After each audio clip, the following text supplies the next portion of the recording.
Nukreni, to the best of my knowledge, one of our meetings, and yeah, Mammy Akosia Sewa.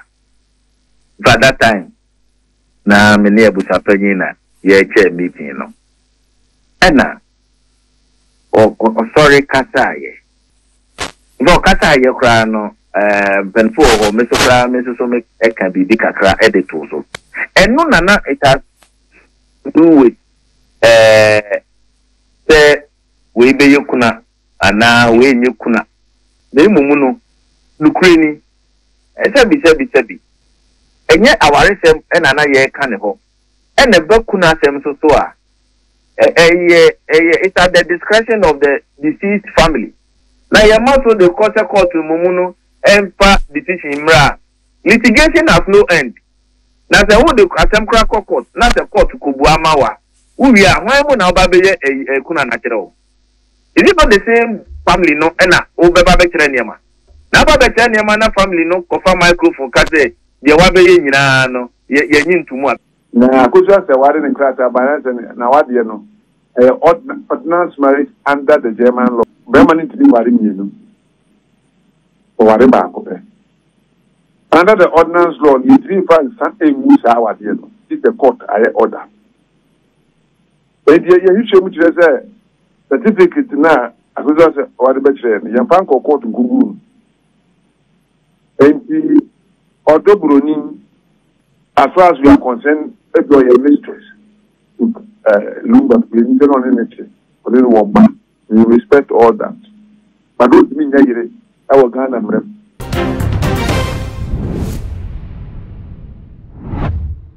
Abusia ebeso just on the 6th of December and ke bepedet limba kwabe 6 December 2025 and the bepedet limba kwabe emane akusia sewa e the junction ebeto so said there be ebusia no amona mane enunti wodi odobuni ebusia no ene empofunu home na eji eyi no aye no domu nyina ekokopie mu ewo high court said court no enhye se wo mu entimi enye eyi no fi se wo mu amona mane wote ewo social media se na Ghana fo nyina etie na enye ne kwans no fi se wo no ena eye eyi se bibi sa lokoso na wo se nke di kan bo no a wo ye direct family no amane ansa ena babeto emonti so afi wo sa share court se court no enhwe se wa bruni fa ne ho parade no ho ene nam Ghana ha se wo no eye kunafo na onye kunafo maame no eye akosia se wo no no pe ene ye legal wife Edmada Lumba sa video no e di kan ebebe ye busia se wonya bi hwe yakọ videos na se ko page wa sa video no da ho obenya no hwe na busia update ya efimu eba ene se honorable Collins Wusu Amankwa ya wo ye coordinator Edema Funeral Committee ya Dad Lumba wo mu ate no wababontin abekasa HM se dey bi se maame no wakane sa na woni abusua ne eni ne ye na wanka no krefi se ne wo mo ye ne nyina no maame no eni hu bi afenso maame no ya so aba abekasa de mu nchimu no ba beso mu so much GH eno ne bu so wo hwe mesre se obemia subscribers mo se ya fa do ne ka ho sa no upload ni to pe woni first person ya won sa ebi kan akabi abusua se ebo de ra ensem mu dia after se akosia se wa de odobruni abusua pani eni afefu no home no ekopie mu ewo court no na wo share court no se eni ba ku mienu bi anko and no court no enhwe no kan asem emma no penifo se wudi kan wo court na wunni bim update a eba no ya kyese maam no anhwe yi a ne nsa ebetimi esifo fi se ne ensem no ekọ no se saa enete dia na eka me se wotwa court no entro kwan bi so Honorable Collins Wusu Amankwa MP ewo Ashanti region na wono ene dia beto monten so wo ye coordinator Edema Funeral Committee ewo Dad Lumba eyi no wono ene wo bekasa na wo kyerɛ se ensema maam no eka ne nyina no kura bi anim na Funeral Committee na wo mo ate no enitene etitire ewo ya maame ne nya be maka ho bi Dad Lumba ne first born eka ho bi te besi den ena sankofo mi nyina ka ho na wo mo esi gina ye date wo mo de beba bebi o bekwa koye yie no o mo kwa kobo mampeni amane ni ade nyina no nkofo nyina eka ho a wo mo edi mu ebusia empenifo etitire bebe no bo mu di se wo mo nyina eka Funeral Committee no nti esi den na maame no eba bonten abeka se ne ekoso no wonu ma enti sabe de whatever asem no e de akokos ebusia yenkotie Collins Wusu Amankwa MP ye ba ya fe ne lawyer no so kan no ya ba beti an act of disrespect and inconsideration asem no say anyabia na wo mo ya aware and are they supposed to be part of the fixing of the date and ye no want to say and man for man kan Omunyina you fully aware of arrangements are here. May I'll be shocked and surprised say obi betimi anya kokodra beka say yen consult no kwami yate bason kwa eni ebusia in fact year funeral planning committee no busia panyin ono na ode chairman me na me vice chairman me so na me coordinator for the entire funeral planning committee. Your platform beyond the platform no ya busia ye didi ye hunkomo ye tu anamo akobe bia ye nyina ye boy ye ho amane. In fact ye kokra akobo abaya so ye Jubilee House the kopogana mampanyini amane ye kra no delegation e call ye no sabina eye menu apanyini ye mame madam Akosia se wa onu ankasa ni nua be mapo edabo ayite yani ni le koye committee aye ka ho ase ne ba ana da di lumba ba be mapanyini ave oye member ne baba Denise oye member oye ketwa no ne papa Edward Atasare oye member ne wofa Asante Jima sefa oye member mpanifo bebre wo so ametuma bobo bi kwa obo atempemene nana ya okisi oye member Gabe man hini chiame po nana Dr. Apieje oye member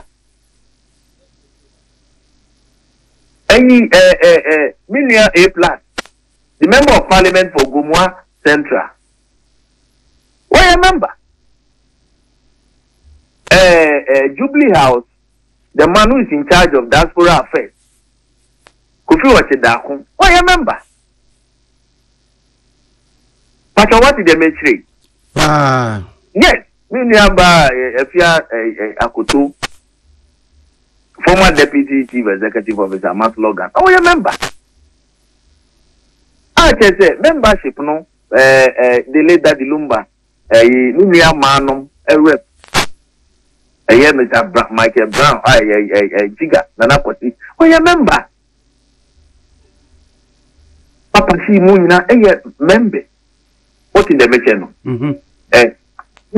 Dipane doors. Mr. Beneza Opon. That is Lumba. In your member no bako or no or your member. Mr. Asante a member. A corner Ebusiano secretary. Mr. Entry. Or your member. In fact, apart from that, no crown. In fact, it's a 12 in a central form of president. Jumfo. Or your member on the committee. Mr. Amponsa, the don. Now your member. So many people. I just say beyond that, they cry yes, our subcommittees. Our subcommittees is also no and pending for obia at least obia a minimum of 2 committees. Enti assembly na yeke. Ye 2 and more ye de toso ye di 1 week ye see ye ko Jubilee House ye de atoso. It is obisa from ba be can say the young consulting and the cranny air not from asifim pan say ye my hokwan ama entity mu aba wa bra asem nifie yen hwe the later the Lumba said you will see can the bushia boom ne may obi an kan kire wa wo say we ma me ni odan nyina ye ba kope a chese omo wo doma wo mo ho sonko adan na ye mpanifo tabi ntina ye di ne bebi a ye dri ye timi ya di timu abeto fusu abusiani ye very pathetic awe ho sempa honorable Anyabia before the wife ne yire ne ma court to seek injunction. One grievances in tia one court no anyebia no one bomber manye. Ese BBC na yate anaye hauni committee de tuma ni munama hwede amobaya fa won manye e no mo proceed court na. Oh, no crany to the best of my knowledge. One of our meetings and yeah mami akosi asewa. By that time na me ne abusa panyin na ye chair meeting no. And sorry kasa ye. Na downfall ba wa oneno nampa ebisa question de edikan ena ono so sorry e kasa ye mami akosi asewa kasa ye so kasa ye kra no benfo ho meso so me e kan bi kakra edit so eno nana it has to do with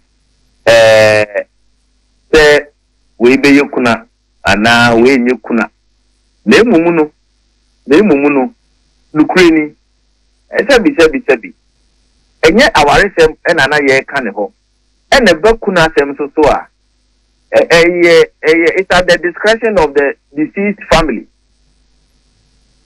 Sebi that the lumba busiano corner family of Pakoto in Sutano.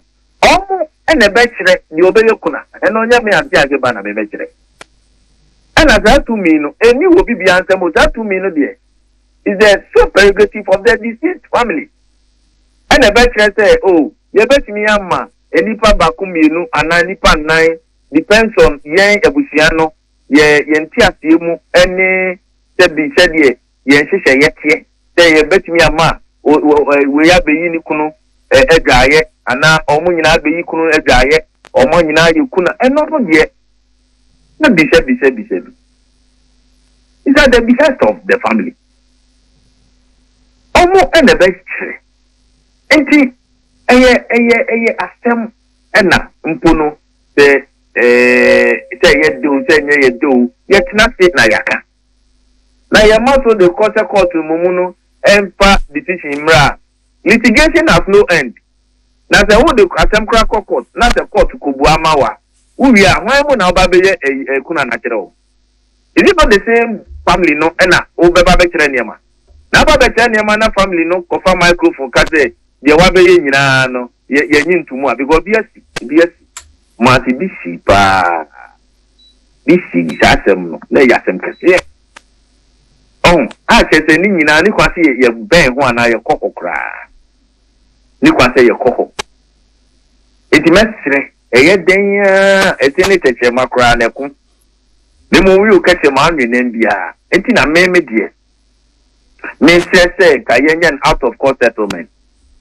them penifo e wachire make bibodi ni kwan ma mo ora Kempon eti ono we member Kempon travel and tour ko this year or member on the committee on tiafe intino committee members no those mestre say penifo e work committee ni so any ebusianim any mo amowo abontene asemi ni mu nyina mo fa wano ntum wo kwanpa so na edeboko send be ya the leader the lumba the bibia se bi nekra ejina sisia ana edda sisia no benya na sumdwi mapa. In fact, it's important because that the lumba was highly habit person.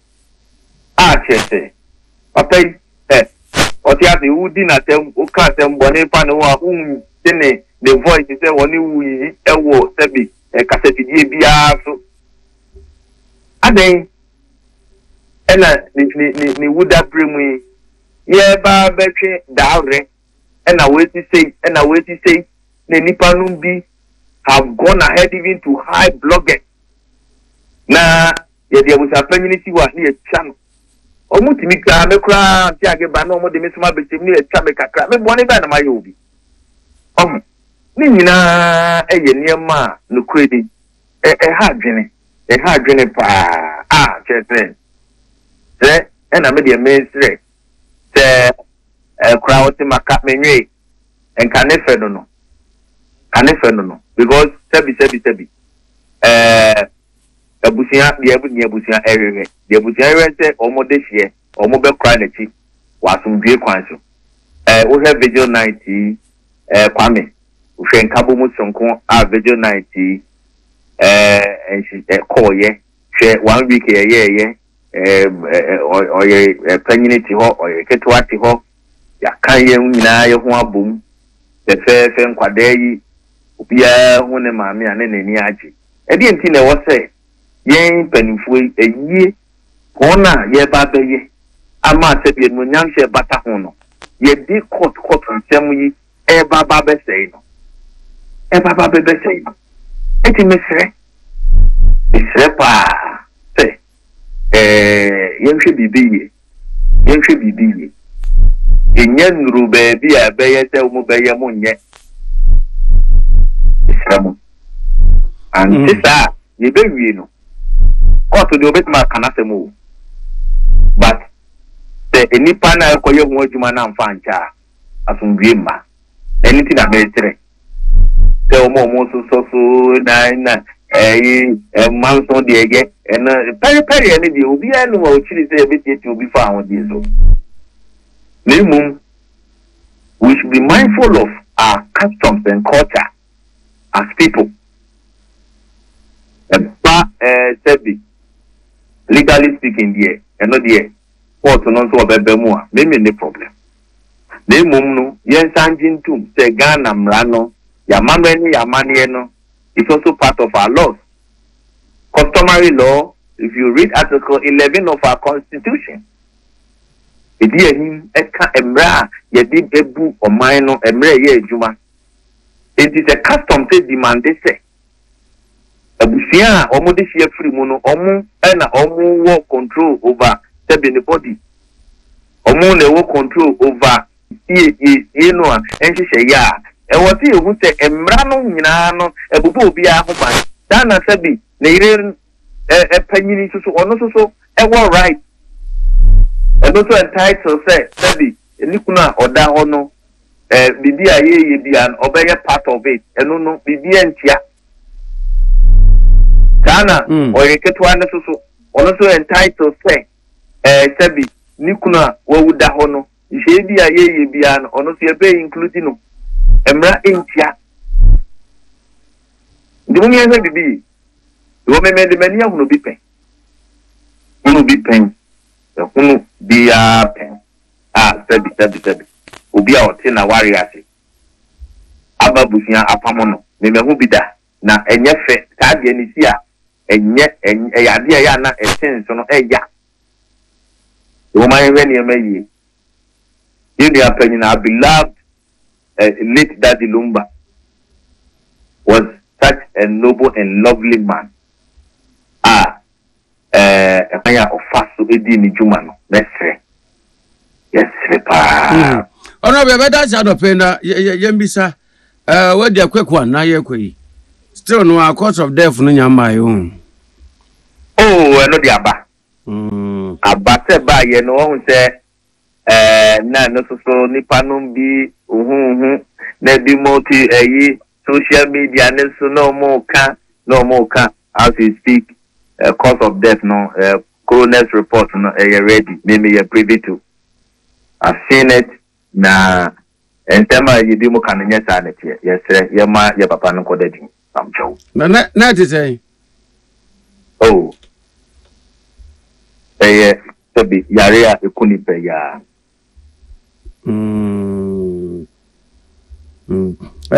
woni biene committee ne busia na ye ne say omo mama nsan hu o no de nye problem se me nim se ne se wo so anopa wo be jena so de kwa on ya de for their name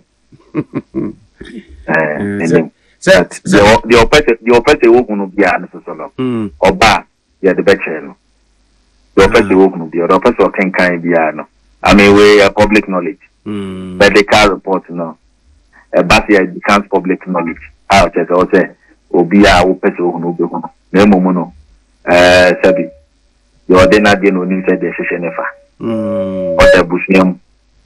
on the bushiem or mark until no ya betre mo ma mana sumdue we mana sumdue Ona mo tada na wo ka se o dia na nkrofo ka no anya no kre report no ba na different kra no dia ne dia na DL call ye dia na nkrofo ka se ye cause of death a wo chemu se report no ba ye nche sa enche se sa na neti. Oh, said the man was poisoned. The man was there and no he was forced then and some they be brave, some be brave. And no be a lawyer no credit. But the open dia Obama make control and your problem. Mate. Where they walk away from DL, ni funeral ya wa me hu se bibia e kwaso totin bibia ansesan ye. Said the magician sa na e baso yi. Dan ye misa enra ena nkomo yukura ye boy ye ne ono abojo ni ntim fojo e kan bi da fiama kpo ene sam net enti emosia we ene ensem ya coordinator no edit odwa na after se coordinator ne kasa wie no lawyer edema se wa akoto so ababonten ababekasa me enkote lawyer ne ba e be die kire komo ma eye akosua se wa fosu Dominion Chambers. Ubetimi adi atumu ama say a confirm say yes ugina hono ma akosua se wa fosu asimrenim ni. Mukrepa. Okay. Yehu samankrata bi yakin kan bi batemre mu asem ne todo bi ana ya yenye mrenim fo no. Ni etie fo na ye asumu kesine ne.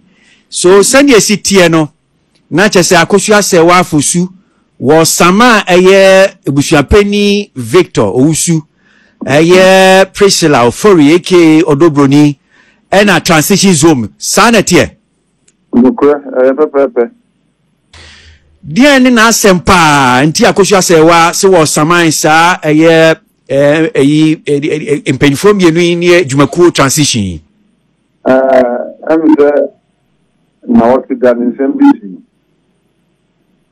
ama abukampani lawyer actually later bra akosua sewa na later ni muno lawyer ni se abukampani aka chere ni se wajawa ye so ni onye lumba that the lumba yiri bion based on that and yanso itu buto se obi ya yiri na obi nya yiri die it depends on our kura ni pano ware Ghana ya wo ngami sa major ngami ebo awade ho bai ba ku ya customary marriage ba ku ya ordinance marriage na ba ku ya Muhammadan marriage na akosua se ware ni krata ba na wade no ordinance marriage under the German law ba cho tieni ye under the ordinance law no permanent to be ware mienu ware ba ko be under the ordinance law you three five san musa awade no if the court aye order e die ye hwehwe mu kire say certificate na akozo say ware be kire no yan pan court ngugu enti odobroni as far as we are concerned if you are a mistress lumba we don't know anything for the woman we respect all that but don't mean that our Ghana mrem and only a person who should penny ni odobroni si asese Ghana position it here be si asese ni move on because one say mama temra na de boy ho bra and the say one lumba won on anything yen ka say no kro so do our affection for lumba you play a role in the funeral but to suggest say on na yeyire na akuso say one yeyire na fi a kire utan ba beka and I'm referring to the letter na kire utan beka so ko mi enyina amaye no the man is not being straightforward and the person court extreme na court ye orders and sign a unit the dua and confer when you be ama na it I know it's a letter no wait no we back open the ECT the court to declare akosua se wan kwan na ere nothing only training Odobroni from conducting herself as a spouse because she can't be she's a mistress that is acceptable And I believe, sir, any lawyer who gets the opportunity to look at the facts of the case would agree. You file an injunction. In the injunction application, we have annexed a copy of the certificate. And the lawyer be here was the source. Actually, application now. If the crowd man's on the edge, they will concede, they will put you in the come out.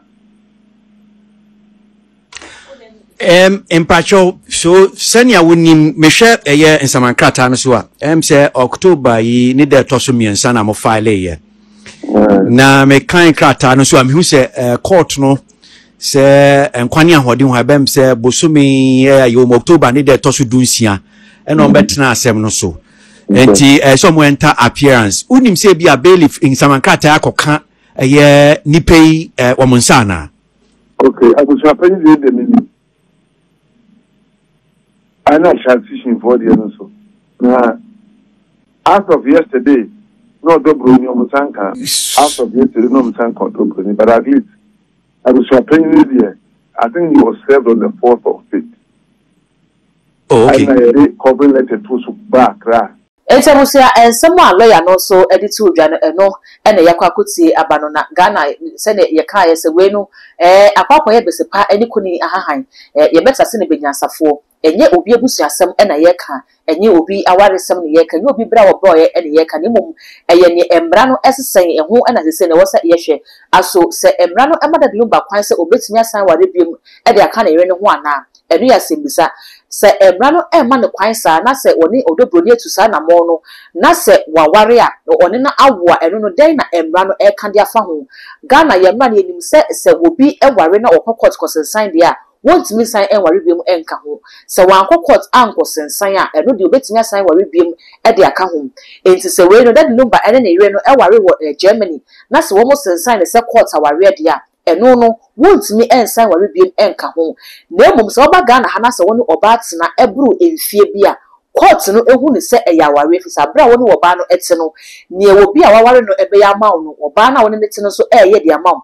Sebe seba enna woni wo hia na wosi woni amama wonu aduane de maw wo suma no wo somo akwaniase nyina so wono kwa so asan awo ama wududi ato enkwala no so it is we no in the case of sewa broni ni ebisa se so that lumba kra anya ne ho ade a wone ne tena ye emfie dodo bi Ghana fo nyina ye ni modo broni a na ye ni se that lumba ende de na ekire ya bra wodi na ne birthday kwa wo frɛ no ebegina stage eda na se ne ade ebusuafo no bi so entimi mo mani musu se wo mu nim odo broni abada lumba eto ofofo no kwa busua pani ba bonte be kire se ne odo broni kwa wo mu nim no afro no asan ba bonte be ka se o wo maka bibia ma bibia atodi nti se no wagina to se aso prekope enti we na eyire pani no ede ensem no akoda court no sen na ebesi apiafi maba odo broni ni gina bre ewo he ebi kire se asemi apietus ehu kae na obeka ensemi ewo bi da no so wo caution odo broni se ne ebobo ba no ehu se be ya anko wo feche no kopa maame ne chew na ka asem no womo enka ne boko aso wodo broni koyeye